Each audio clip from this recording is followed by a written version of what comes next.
today we got to play Forest Shuffle. Now, this is a game all about building forests and putting critters into the forest to hopefully get the most victory points. But before we get into it, don't forget to hit that subscribe button and that notification bell because board games are amazing, and that's what we do here at Legends are no fun. Critters and trees. I mean, forests are cool. I like forests. Mm-hmm. All right, Randy, tell us a little bit more about Forest Shuffle. Sure, this is a 2023 release. It has a Board Game Geek rating currently of 7.7 and a rank of 182, so it's very highly reviewed. 2 to 5 player game, 40 to 60 minutes average length, probably about right. You can extend this a little bit by depending on where you choose to draft cards from, or it could be shorter because it randomly ends. Age 10 and up. Design is by Kosh. Art is by Tony Lobet and Judith Piela. Published by Lookout Games. There's a whole laundry list of mechanics in this for a card game, so it's in-game. I think it's more very much tableau building, right? Well, that's not even listed, as a matter of fact. No, because you're building... Oh, okay, come on. It's in-game bonuses, hand management, layering. I keep seeing layering anymore, and I thought it was set collection, but set collection's listed on here too, so I'm not sure what layering is. Melding and splaying, multi-use cards, that I agree with. Okay, yeah, that. Open drafting, yep. Okay, set fair. collection, yes. Tags, I guess it's the icons on there is what they're calling tags. Yeah, okay. But yeah, tableau building is nowhere on that list. But it's definitely what you're doing. I agree. The MSRP for the base game, Forest Shuffle, is $29.99. It's basically the same price at almost all the online vendors, $23.99. Card House, Miniature Market, Game Nerds, all the typical 23 suspects. is more doable. Yeah. When I hear 29, I was like, that's a little bit much. Yeah, and then the expansion packs are MSRP of $13.99, but you can get them. The cheapest is Gamers Guild of Arizona is $10.92. Card House is at $11.89. Game Nerds is $11.19. So it's roughly $12. Yeah. So let's go on to card quality. There's no linen finish. They do have pretty thick cards. They are good stock, but there's no. If finish. you end up loving this game, you're going to sleeve them. You are going to want to sleeve them. And these are in like the standard Euro size, I think. Yeah. So kind of keep that in mind. It is just a card game, so these are cards. So I'm giving it a 5. Well. You also have a board in the center, which it's... Okay, it's a 5. Okay. The card quality isn't like the best. It's fine. It's thick. Yeah. Okay, but there's no linen finish. That doesn't have a nice feel to it. My assumption is they assumed you're going to sleeve these, so they didn't add in that quality. Yeah, because there are a lot of cards, and you're going to add more. Well, you interchange some. So it's fair. That's fine, but kind of understanding that going on. What was your score? 5's probably about right. Yeah. All right. So moving on to the theme.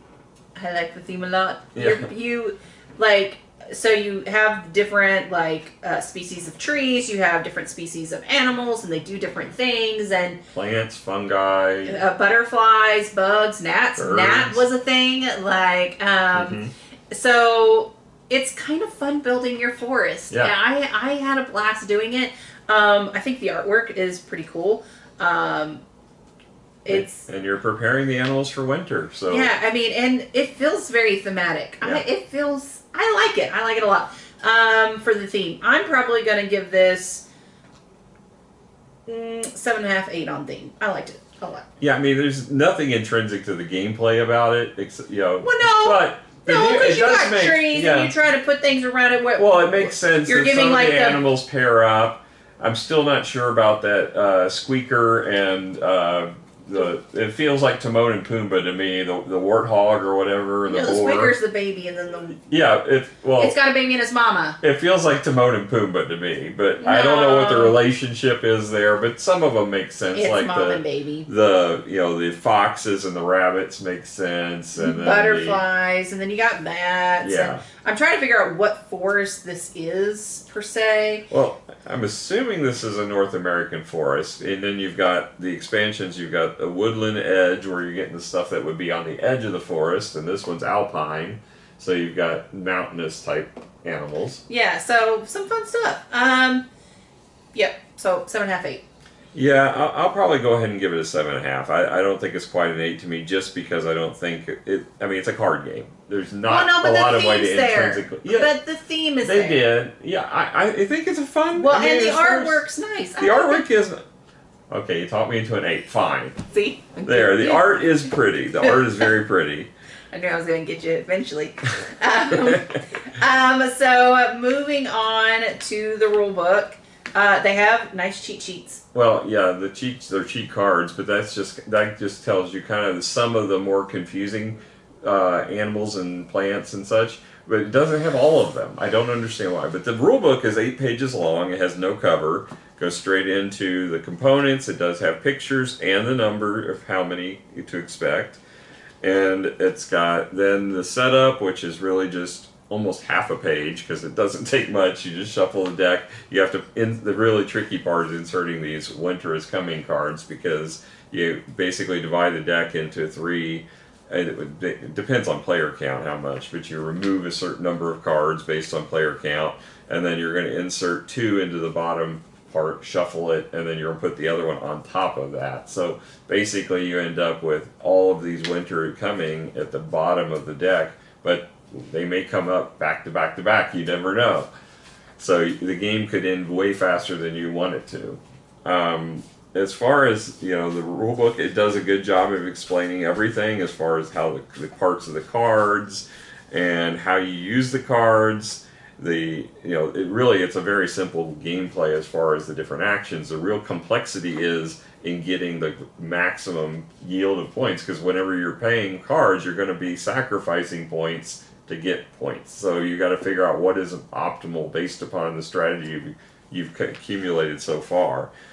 And then how it ends with those winter is coming, it just ends abruptly, and then you have to score. And scoring is the hardest part of this game. I really wish you would get one round after Well, the third winner. it is what it is. I mean, I know. I'm just saying. If I had a dream. It does. There is an app that you can use to help score, because scoring is kind of tricky because there are so many combinations of cards and how much ways they interact and how you score them. There's an app. There's an app, and it's got a scanny device. I don't know how it works. I downloaded it, but I haven't tried it yet. But it's supposed to scan the cards, and it tells you the score combination. I don't know how it works, because you'd have to scan your entire forest, in my opinion, and then it would have to figure out how, from all the cards, what you show them, how they interact and score. Well. So it'd be something to try, but I don't know. We didn't try to futz with it during the gameplay earlier, because and this is available on Board Game Arena if you play on there, so it'll do the scoring for you there. Yeah. All right. What was your score in the rule book? I will give the rule book, probably because it is short, it gets you into the gameplay quick, and it does have the cards to explain most of the animals. I'll probably give it an 8. Is there supposed to be one showing at start? No. No. Okay. All right. So how you're going to play? So you're going to start with a set of 6 cards, but you're going to have to make a choice. You're either going to draw 2, or you're going to play. Now you can draw from a couple of different options. If there are cards here, you can draw 2 here, or you can do 1 and 1, or you can draw 2 from the deck. I'm going to get this party started. I'm going to lay this card. Now it's a birch. It doesn't require any to pay for, but I do get a card. Now when you receive a card due to a card being played, it means it has to be from the top of the deck, which is different than if you were doing that as your action. So I'm going to pick up a card. Randy, you're up. Now you do have a hand size maximum of 10 cards, so you have to keep that in mind. And it's hard. It's a hard stop, because like if you had 9 cards and you have to draw, you don't draw up to 11 when you draw 2 cards. You only draw 1, and then your turn's over. You cannot go above 10. So it can be something. Hand management is very important in this, because you have to make sure that if you fill up your hand with 10 cards and somebody puts down a card paying for their card they're playing into the tableau up here, it's very frustrating, because you're not going to be able to pick it up. It's going to sit there. But and a lot of times you're having to sacrifice cards you really want to like to play in order to get to play. To get another action to onto the table. Mm-hmm. And if you do that, you want to be able to get those cards back sometimes. And there's ways to do it if you get the right combination of cards, but it's sometimes tricky. Let's see. I don't have any good pairings right now. So you know what? I'm going to just draw 2 right now. Okay. And Alright. you have to start with a tree down. If you do ever get in a situation where you're maxed out of cards, then you can always play a card face down and count it as a tree, but it will not score anything. So you're never stuck where you can't play cards. Yeah. All right. So I'm going to play this card. It requires 1 card to be played, so I'm going to place it out here. And then that's all? Did you draw anything or anything for it? Nope. Okay. It just gives me victory points if I have things going on. Let's see. Do I have a discard? Yes, I do. Okay. So now I've got a neat little combo here. So this card is a Douglas fir. It's got binoculars on it that shows in the color of the icon at the top. So if I pay the cost of 2 cards that both have that icon, which I have, I've got another Douglas fir and I've got a frog that both have that icon, I can put them down and it gives me another turn. So I can then use that turn to pick up the 2 cards I just discarded if I want, or I could draw 2 others, or I could play another card. But in this case, I'll just pick up the cards I just played and put them back in my hand. Oh. And it's worth 5 victory points at the end of the game, and it gives me places to play animals if I want. Okay, super cool. All right, I'm going to get this down. Now, so the one I just played, I got to play my card for it. All right, so this one, it gives me 15 victory points if a bat also occupies this tree. So on the other side, I actually first played a bat, which gives 5 victory points if there are at least 3 bats in my forest. So right there, that sets me up for 15 victory points. And it's going to probably determine a lot of your strategy. You're probably want to get a lot of bats. Well, three different bats will be the next kind of go around, but that is something that I started building. Yep. So I'm going to play this I did never play this before, so I want to try it and see what happens. I'm going to play a raccoon over here. It costs 1 to discard.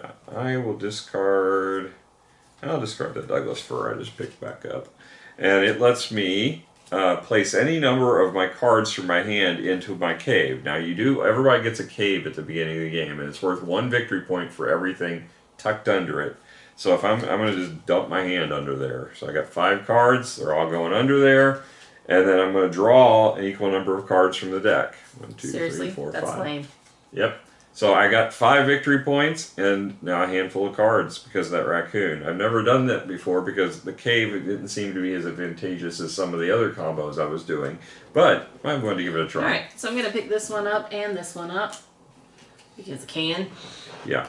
Alright, Randy, you're up. So, we're not going to play through the whole game here because, first of all, I didn't put the in-game factors into the deck. Great me! You knew I was going to end up wanting to play this. I know you were, but... Alright. So, normally you would keep playing until this deck gets down and you would eventually hit one of these winters coming and then you would just replace it. But once you start seeing a second one come up, now you got to be really concerned because the next card could be this. You never know. So you want to get as many cards down when you start seeing these winters coming up to get all your cards down to the point where you're okay if the game ends and you got all your maximum scoring out. So that's really the gist of the game, and there's just a lot of combinations with these cards of how you can score. Well, them. you said there was another... There's 2 more expansions we got here to add in, but the only thing is when you add them in, you remove more cards because you're adding cards and it keeps it balanced. But then you don't know. You could be removing some of the ones that are going to complete sets or what have you. Oh, so you never know what you're going to end up right. with.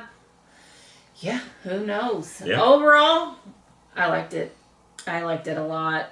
I think my parents would really like it. It's an easy one to teach, but yet it's got enough meat on it that you don't feel like you're going to, it's just a boring pick up cards and play cards. There's a lot of thinking to it. Matter of fact, sometimes you almost get into analysis paralysis because it's like, oh, I could do this and I could score these points, but then I'm giving up this, or I've got 10 cards, but all of them are good and I don't want to pay any of these, and you're stuck. You have to pay them.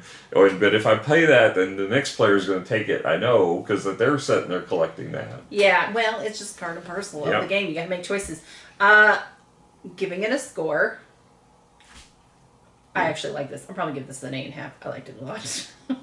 for what it is. Yeah, for what it is. I know. It's not like... No, I mean, this is not a heavy game, but there's a lot of thinking about it, and I like when there's a lot of ways to score. I'm going to play this again, though. Yeah. Like, I know I'm going to teach this to my mom. I know I'm going to teach my sister this. Like, this is a game I foresee us playing. I'm going to go ahead and give it a 9. Okay. Because it's so easy to learn, and, it is, I mean, it's got the names of the animals. It's educational from that perspective. I also like the fact that You won back handily, yes.